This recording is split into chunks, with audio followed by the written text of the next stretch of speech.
And so if I can do one thing for you when you leave this room, I don't want nothing from you but for you to leave this room and know what you want. What do you want in your marriage? What do you want with your son and your daughter? What do you want in your health? What do you want financially? Like, how much money do you want to make a year? What do you want to drive? How do you want to live? Stop just waking up like an accident. What do you want?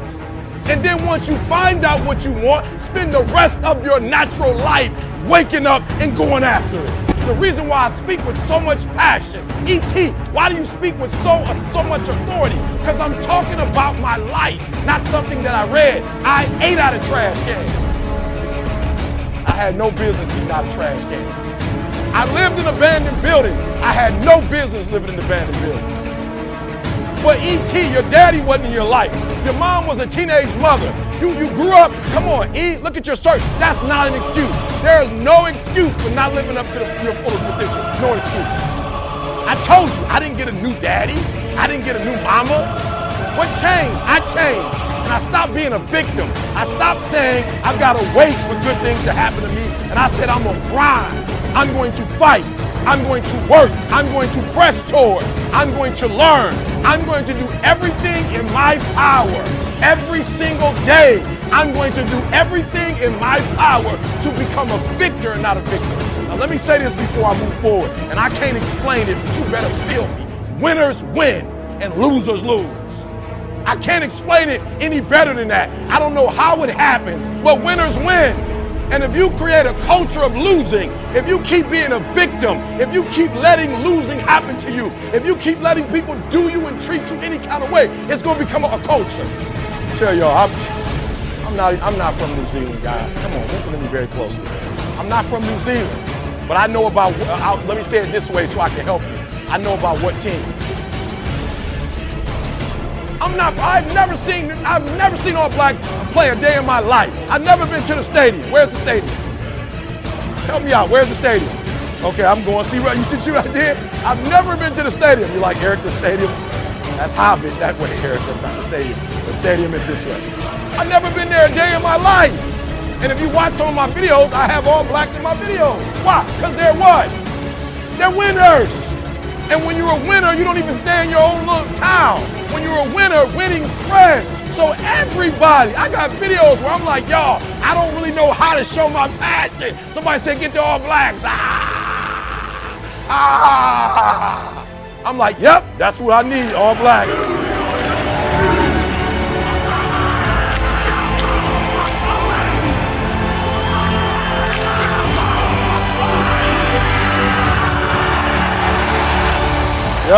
Yep, I need the All Blacks. I need the why? Because they say what I'm saying. They just said it in rugby. I don't know. I'm like, woo, that's a violent sport. Put back from the 5th grade into the 4th grade and stayed in that category until I got out of high school. I don't have any college training, but I met a high school teacher who one day changed my life. I was waiting on another student, and when he came in, he said to me, young man, go to the board and write what I'm about to tell you. And I said, I can't do that, sir. He said, why not? I said, I'm not one of your students. He said, it doesn't matter, follow my directions now. I said, I can't do that, sir. He said, why not? I said, because I'm educable mentally retarded.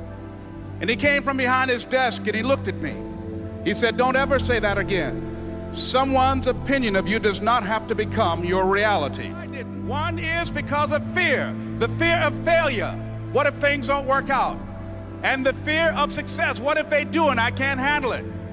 The other thing is that most people, ladies and gentlemen, they get comfortable. They stop growing, they stop working on themselves, they stop stretching, they stop pushing themselves, and they end up becoming very cynical about life, and they throw in the towel on themselves, on their families, and on their dreams. But not only is it important that you believe and begin to know that it's possible for you to live your dream as you run toward it, but I've done something that I want to share with you called Choosing Your Future. In fact, I've developed a set of tapes talking about how to begin to create your own reality by choosing your future. And not only is it important for you to know it's possible for you to choose your future, but it's necessary that you work on yourself, that you develop yourself. It's necessary that you get the energy drainers out of your life, people who don't want anything, people who are not striving, people who are not challenging themselves, people who aren't growing, people who have stopped dreaming. It's necessary that you align yourself with people and attract people into your business who are hungry, people who are unstoppable and unreasonable, people who are refusing to leave life just as it is and who want more. My mother used to say, birds of a feather flock together. If you run around with losers, you will end up a loser. It's necessary that you get the losers out of your life if you want to live your dream. Pretty soon the phone rang and it was a general manager. And I answered the phone. I said, hello? He said, Les, this is Mr. Klein. I said, I know. He said, Rock can't finish his program. I said, I know. He said, would you call one of the other DJs in? I said, yes, sir. I hung the phone up. I said, now he must think I'm crazy. I called my mom and my girlfriend, Cassandra. I said, y'all turn up the radio and come out on the front porch. I'm about to come on the air.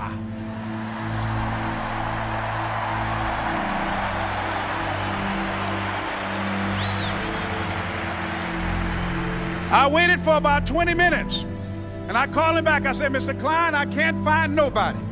He said, young boy, do you know how to work the controls? I said, yes, sir. He said, go in there and don't say nothing here. I said, yes, sir. I couldn't wait to get behind those controls. I put on an old Stevie Wonder record called Fingertips. I sat down behind that turntable. I said, look out, this is me, LB Triple P. Les Brown, your platter playing papa. There were none before me and there will be none after me. Therefore, that makes me the one and only. Young and single and love to mingle, certified, bona fide, indubitably qualified to bring you satisfaction, a whole lot of action. Look out, baby, I'm your love man. I was hungry. I was hungry. You gotta be hungry.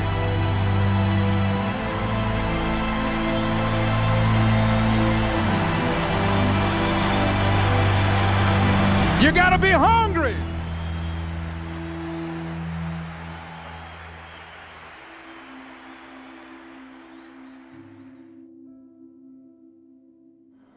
I'm here to talk about success, right? First rule of success is to have a vision. You see, if you don't have a vision of where you go, and if you don't have a goal where you go, you drift around and you never end up anywhere. It's like you can have the best ship in the world, you can have the best airplane in the world. If the pilot or the captain doesn't know where to go, it would just drift around. It would not end up anywhere, or most likely in the wrong place. So I was very fortunate that I stumbled onto my vision. Yeah. I couldn't see myself becoming a farmer or a worker in a factory or anything like that, even though my parents wanted me to stay there and have a normal life. My father wanted me to become a police officer like he was. My mother wanted me just to stay there and marry a girl with the name of Heidi, hopefully, and have a bunch of kids. But that was their vision, not mine. My vision was totally different. I felt that I was born for something special, for something unique, for something big. So I was searching. So I went inside and I looked around and I looked at this stuff, and then I saw a magazine. I saw a bodybuilding magazine that had Reg Park on the cover. Reg Park was then a 3-time Mr. Universe. And I saw him on the big screen as Hercules. And on the cover it said, how Reg Park, Mr. Universe, became the Hercules star. That's what the cover story was all about. So I looked at the cover and I said to myself, I got to get this magazine. So I bought the magazine, I took it home and I read it over and over from the front page to the back. I read that and I said to myself, wow, this is the blueprint for my life. This is exactly what I want to do. I want to become a bodybuilding champion just like Reg Park. And I want to make millions of dollars and be rich and famous just like Reg Park. Do you know how great it felt that I knew where I was going? Imagine the majority of people don't know where they're going. I knew where I was going, that I'm going to become this bodybuilding champion just like him. So it was just a question of how do you do it? I was so relieved, because when you have a goal, when you have a vision, everything becomes easy. So I felt so blessed that I knew what I was doing. It's like a medical student that studies and knows he wants to become a doctor. You know where to go. So I knew where to go. So people always ask me, when they saw me in the gym in the pumping iron days, they say, why is it that you're working out so hard? 5 hours a day, 6 hours a day, and you have always a smile on your face. The others are working out just as hard as you do, and they look sour in the face. Why is that? And I told people all the time, I said, because to me, I'm shooting for a goal. In front of me is the Mr. Universe title. So every rep that I do gets me closer to accomplishing that goal, to make this goal, this vision turn into reality. Every single set that I do, every repetition, every weight that I lift will get me a step closer to turn this goal into reality. So I couldn't wait to do another 500-pound squat. I couldn't wait to do another 500-pound bench press. I couldn't wait to do another 2,000 reps of sit-ups. I couldn't wait for the next exercise, for the next half hour of posing and all the kind of things that you have to do to be a champion.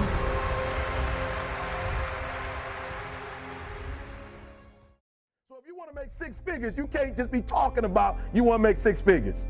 You hear what I'm saying to you tonight? If you do the 3 things I tell you to do tonight, I guarantee you, whatever it is you want to do in life, you'll be able to do. You will be able to accomplish whatever you want to academically, financially, relationally, whatever. So 3 things. All right, now I'm gonna tell you the story. I gotta get out of here. And the story is about, you guys have probably heard about this before. It was a young man who, he wanted to make a lot of money, and so he went to this guru, right? He told the guru, I want to be on the same level you on. And so the guru said, if you want to be on the same level I'm on, I'll meet you tomorrow at the beach at 4 a.m. He like, the beach? I said, I want to make money. I don't want to swim. Guru said, if you want to make money, I'll meet you tomorrow, 4 a.m. So the young man got there at 4 a.m. He all ready to rock and roll, got on the suit. He should have wore shorts. The old man grabs his hand and said, how bad do you want to be successful? He said, real bad. He said, walk on out in the water. So he walks out into the water. Watch this. When he walks out into the water, it goes waist deep. So he like, this guy crazy. Adrian, he like, I want to make money. He got me out here swimming. I didn't ask to be a lifeguard.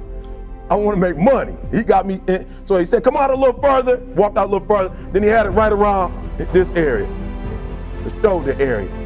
So this old man crazy. He making money, but he crazy. He said, come on out a little further. He came out a little further. It was right at his mouth. My man like, I'm about to go back in here. This guy is mine.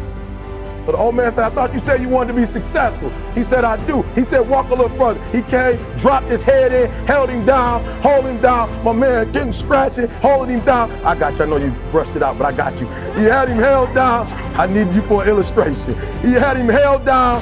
Just before my man was about to pass out, he raised him up. He said, I got a question for you. Somebody answered the question for me. He said, when you were underwater, what did you want to do? Lee, I'm looking for a different word though than lip. What's that word? He said, I wanted to breathe. He told the guy, he said, when you want to succeed as bad as you want to breathe, then you'll be successful. I don't know how many of y'all got asthma in here today, but if you ever had an asthma attack before, you short of breath, SOB, shortness of breath, you wheezing. The only thing you trying to do is get some air. You don't care about no basketball game. You don't care what's on TV. You don't care about nobody calling you. You don't care about a party. The only thing you care about when you're trying to breathe is to get some fresh air. That's it.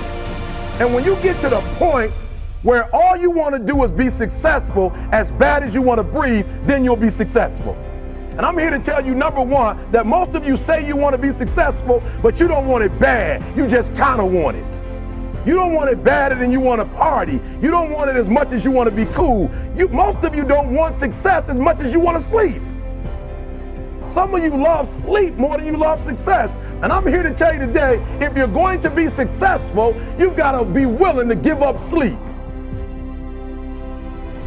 You got to be willing to work off for 3 hours of sleep, 2 hours. If you really want to be successful, some days you're going to have to stay up 3 days in a row.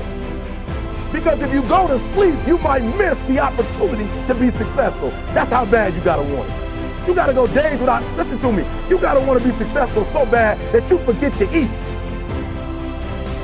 Beyonce said once she was on the set doing her thing, 3 days had gone by, she forgot she didn't eat. Because she was engaged. I never forget when 50 Cent was doing his movie, I did a little research on 50, and 50 said that when he wasn't doing the movie, he was doing the soundtrack. And they said, when do you sleep, 50? Sleep, he said, sleep. Sleep is for those people who are broke. I don't sleep. He said, I got an opportunity to make a dream become a reality. Football players, how many football players? Got anybody like football in here? Raise your hand. Anybody like football? Emmitt Smith. I used to be a Cowboy fan before they did my boy Tom Landry wrong. I used to be a Cowboy fan. And watch this, there was a commercial. Emmitt Smith had won his first Super Bowl, and he had this commercial when he was lifting weights. I don't know if you saw the commercial when he was lifting, and Emmitt said, you know what? I won the Super Bowl, so I can rest now. He was doing his bench press. So he said, I won the Super Bowl, so I can rest now. So he throws him about 325, boom, and he rests for about 2 seconds. And he, boom, boom, boom. Did you see that? He'd already won a Super Bowl. He said, I think I'm gonna take a rest, and he rests for how long? 1 second. Most of you won't be successful because when you're studying and you get tired, you quit. And I'm here to tell you today, if you somebody came in my office the other day crying.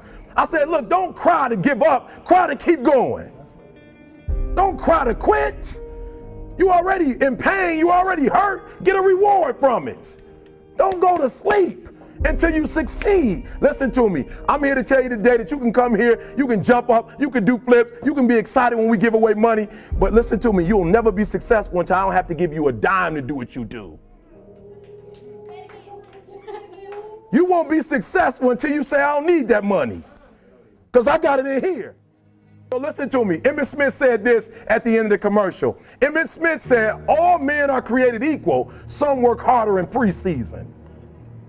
I'm going to say it again because you might have missed it. All men are created equal. Some work harder in preseason. So that means that there are some people who are going to see the professor, going to see the TA. And even when the professor says, I don't meet with you, my TA meets with you, you say, I don't want to talk to your TA. That's what it is. I don't pay the TA. I pay you to teach me. So you're going to have to find some time to meet me. If I got to meet you at the mall, if I got to meet you at your house, you are going to see me.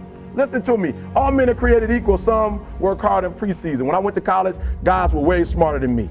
4.0s, 3.0s. They went to the Ivy League high schools, came to Oakwood from these great high schools. Most of them are not doing what I'm doing. Why? Because it's not about where you come from. It's about heart. You come to a place where, being smart ain't enough. You got to have heart. That's number one. Watch number two. Number two, catch number two. I wrote it down. I wanted to make sure you got it. It says to be, watch this. We're talking about sacrifice now. The important thing is this. You're writing while I'm saying it, because I only have about 3 more minutes. Listen to me. The most important thing is this: to be able at any moment to sacrifice what you are for what you will become. That's the number 2 thing. You got to catch that one.